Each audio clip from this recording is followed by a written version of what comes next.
आपका आज की योग कक्षा में अभिनंदन है, स्वागत है।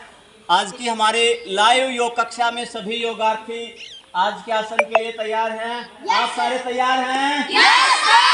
सारे योगार्थी योग के लिए तैयार हैं। शिथिर सुखम आसनम, तनाव रहित एक प्रफुल्लित आनंद में जीवन जीने के लिए ये सभी योगार्थी यहाँ पसीने बहाते हैं। हर दिन आसनों के द्वारा अपने शरीर को, अपने मन को तरोताज़ा करते हैं। आज एक और हम विशेष आसन से आपको रूबरू कराने जा रहे हैं। योगार्थियों, आज का कौन सा विशेष आसन है? आज हम आपको अर्ध मच्छेंद्रियासन से परिचय करवाएंगे। अर्ध मच्छेंद्रियासन करने की सरल विधि क्या है, लाभ क्या क्या है और कौन सी सावधानी रखनी है। अर्ध मच्छेंद्रियासन, जैसा कि इसका नामकरण है, गुरु गोरखनाथ जी हुए हैं। उनके गुरु इस आसन में बैठ कर के साधना करते थे, तपस्या करते थे। मच्छेंद्र महाराज ने अपनी तपस्या इसी के ऊपर करके सिद्धि प्राप्त की थी। अपने अंदर के जितने भी हमारे चक्र थे, शक्ति के केंद्र थे, उनको जागृत किया था। उसी के आधार पर इसका जो नामकरण है वो किया गया है। तो अष्ट सिद्धि में, जो हठ योग में गुरु गोरखनाथ जी और मच्छेंद्रनाथ का विशेष योगदान है। तो आज हम चर्चा करने जा रहे हैं अर्ध मच्छेंद्रियासन कैसे करना है। आइए हम सभी आपको लाइव हमारी योग कक्षा से जोड़ते हैं। ये सभी योगार्थी हैं, दंड अवस्था में बैठे हैं। ये कौन सी अवस्था है? दंड अवस्था में दोनों पैर सीधे होते हैं, पंजे खिंचे होते हैं, बैकबोन है, हमारी रीढ़ की हड्डी सीधी होती है। दोनों हमारे हाथ कमर के साथ सटे हुए, हाथों के पंजे सामने। अब इसमें हम इसी पोजीशन में अर्ध मच्छेंद्रियासन करने से पहले वक्रासन करेंगे, क्योंकि अर्ध मच्छेंद्रियासन करने से पहले अपने शरीर को उसके अकॉर्डिंग ढालना होता है। तो पहले वक्रासन करेंगे। दाहिने पैर को मोड़ेंगे सभी। दाहिने पैर को मोड़ करके बाएं हाथ को दाहिने पैर के घुटने के आगे से लेकर के जाएंगे और अपने घुटने को पकड़ेंगे और पूरा टर्न करेंगे, दाहिनी तरफ टर्न करेंगे और घुटने का और नासिका का एक सीध में आना, ये वक्रासन है। बदल लेंगे, वापस आएंगे, वापस आइए धीरे धीरे, पैर सीधे करेंगे। अब दाहिनी तरफ मुड़े थे, अब बाईं तरफ से बाएं पैर को मोड़ेंगे, दाहिने पैर को बाएं घुटने के आगे से क्रॉस करते हुए आगे लेकर आएंगे और अपने टखने के पास से पकड़ेंगे और पीछे मुड़ जाएंगे। पीछे जो हाथ है उसको पीछे रखेंगे। ये वक्रासन है। अर्ध मच्छेंद्रासन करने से पहले हमें वक्रासन का अभ्यास करना चाहिए।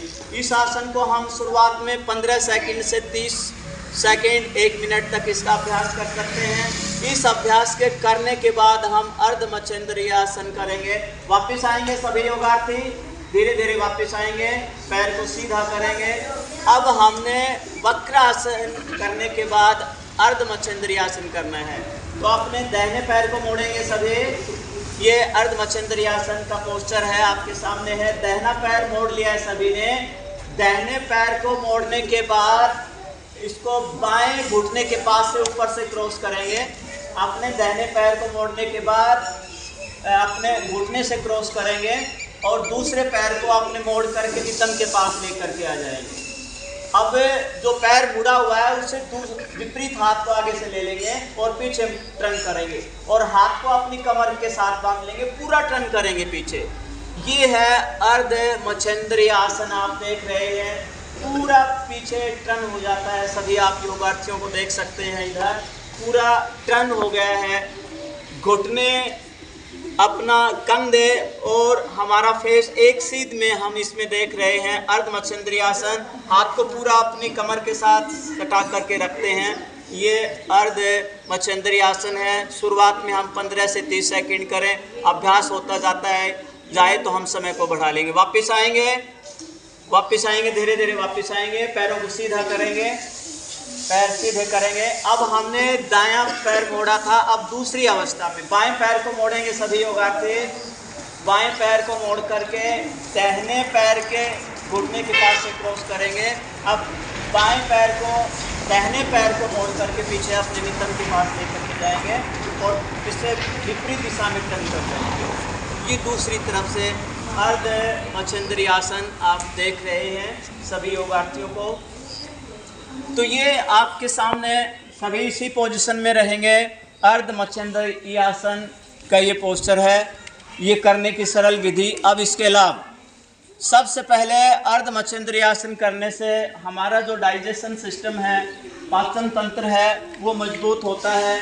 जैसे हमारी छोटी आंत है, बड़ी आंत है, हमारी किडनी है, लीवर है, पेनक्रियाज है, जितने भी हमारे पाचन केंद्र के जो विशेष पार्ट हैं वो सारे तंदुरुस्त होते हैं। उनके एक प्रकार से मसाज हो जाती है। साथ ही हमारे पेट के आसपास की जो अतिरिक्त चर्बी है वो लूज होती है, वो ख़त्म हो जाती है। हमारे बगल की अतिरिक्त चर्बी है वो समाप्त हो जाती है। हमारे पेट, पीठ और कमर तीनों का एक के ऊपर इसका सकारात्मक प्रभाव पड़ता है। वापस आएंगे तो ये हमारे पाचन तंत्र को मजबूत करने वाला है। पेट, पीठ और कमर के लिए उपयोगी है, लाभदायक है। जहाँ तक सावधानी की बात है, सावधानी के लिए हमारे कोई भी किसी प्रकार से पेट का ऑपरेशन है, पेट में कोई जख्म है, अल्सर है, तो हमें इस आसन से बचना चाहिए। बाकी सभी के लिए उपयोगी है, चाहे 8 वर्ष का बच्चा है या 80 साल का बूढ़ा आदमी, हर कोई इसका लाभ ले सकता है। अर्ध मच्छिंद्री आसन हमारे शरीर को तरोताज़ा रखने वाला है। हमारे कब्ज जैसे जो रोग हैं उनसे मुक्ति दिलाता है। गैस है, बदहजमी है, जी में चलाना है, खट्टी डकारें आना है, इन सब से मुक्ति का सबसे विशेष आसन है अर्ध मच्छिंद्री आसन। तो आज की योग कक्षा में आपने अर्ध मच्छिंद्री आसन करने की सरल विधि, लाभ और सावधानियों के बारे में चर्चा की। प्रतिदिन आप हमारे लाइव योग कक्षा से जुड़ें और अपने शरीर को निरोग में बनाएं। आज के लिए इतना ही। जय हिंद, जय भारत।